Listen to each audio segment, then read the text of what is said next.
now. You know, it's pretty narrow around here because we've got parts all over the place. Exactly. So, like, you know, suspension arms going on, hubs and other bits and pieces.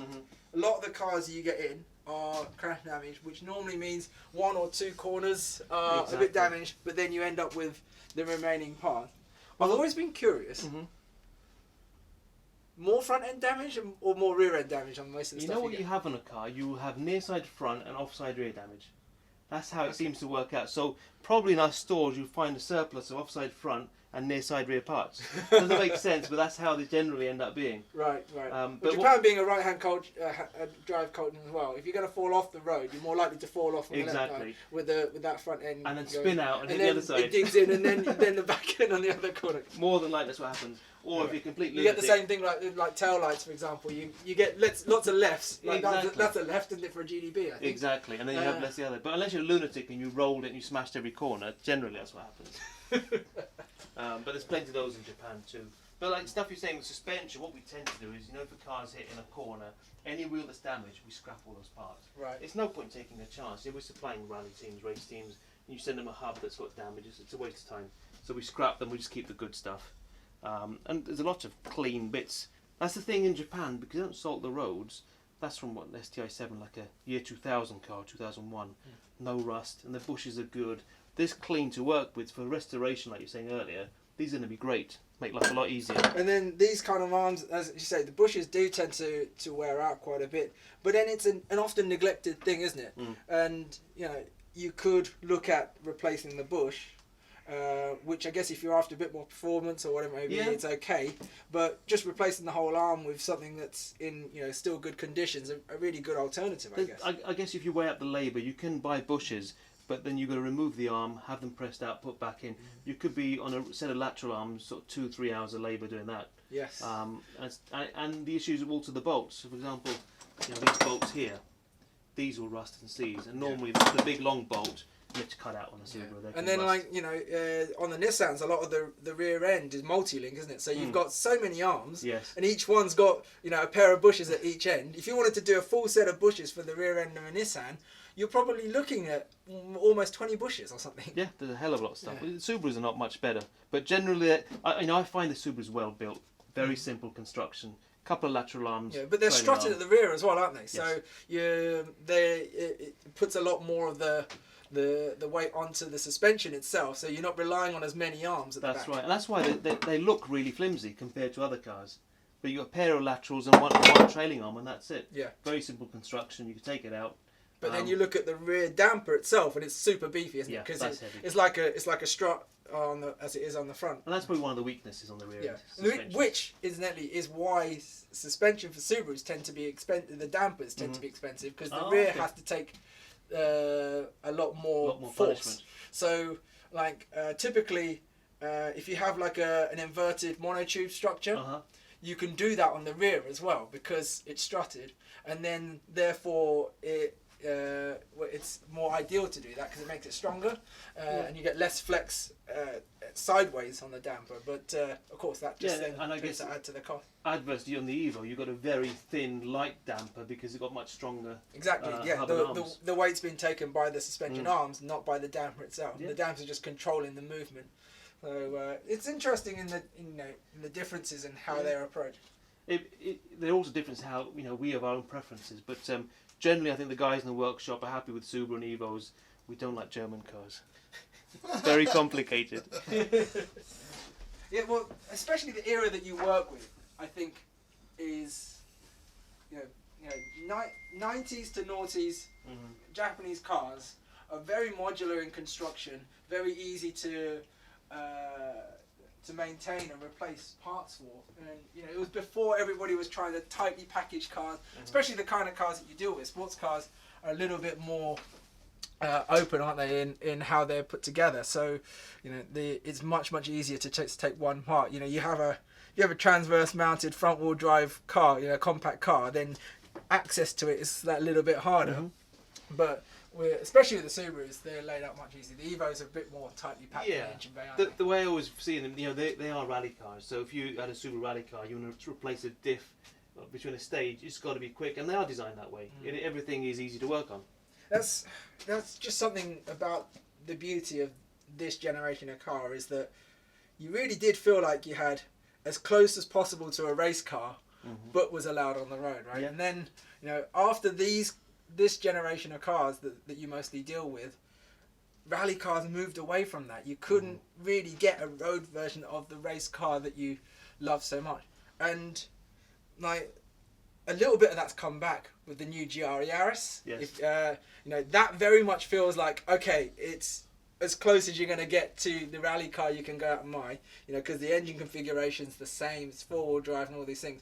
For a generation, we had a whole bunch of cars that you couldn't get, the four-wheel drive 1.6 turbo version of and that car, whereas, GC8 GDB and GRB to a certain extent as well, and then Evos from 5, 6 all the way up to 10, you felt like, yeah, this is pretty much a WRC car on the road. Well, I think that's partly why. I think last year, you've seen the value of these cars go up so much because people want to hold on to the GC8s, the GDBs, Evo 5, 6, 7, 8, 9s. Those are the most appealing cars right now. Those are the highest value cars and appreciating cars right now. And I feel like it's a type of car that isn't built anymore. Like a pure driving experience machine. There's zero compromise about trying to make it comfortable or a much more palatable road car. The Evo 10 compromised there a little bit, didn't it? You can definitely tell the Evo 10 was built for a slightly different market, or tried to adapt to the changing times. But I feel like personally maybe that they missed that a little bit, because the point Evo owners wanted Evos because they were deliberately rough and ready and that raw experience. And maybe that the CZ Evo 10 is not quite that experience. It wasn't a real Evo in my eyes. However, I think I'm noticing in the last year or two, people are buying into them now because there's no other choice. If you wanted an Evo, this is the last version you're going to get, and they're getting more interest in them. Yeah, I mean the unfortunate thing is, there are, even Evo 9s now are 15 plus years old. So, even the best ones are going to be a little bit worn out and not so practical to own anymore, especially if you want to drive it, more than a few times a year. Well, have you noticed how many Evos you see on the road? Oh. There's nothing. Because they're all being stored away.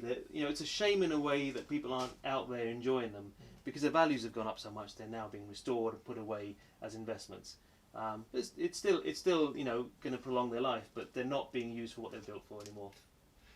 It's a bit of a shame when a driver's car isn't being driven, isn't it? Okay, Sarge, we just talked a whole bunch about Subaru versus Evo and so on, but the other major thing you do is Nissan, and we're in this our R33 section. Exactly. Of Nissan, which surprisingly a lot of the GTS and GTR stuff cross over, but then there's a lot of stuff that catches you out, isn't there, that is different, where you think, why would they change that bit? When you come to fit it, normally when you find out. Yeah, normally the case is like, oh, you would have thought that bit would have been the same. A lot of bits are, the drivetrain obviously is the biggest difference, and the engine, but a lot of other body components are all the same. And that's why we separate 33 GTS to 32 and then GTRs and so on, because every wishbone is different.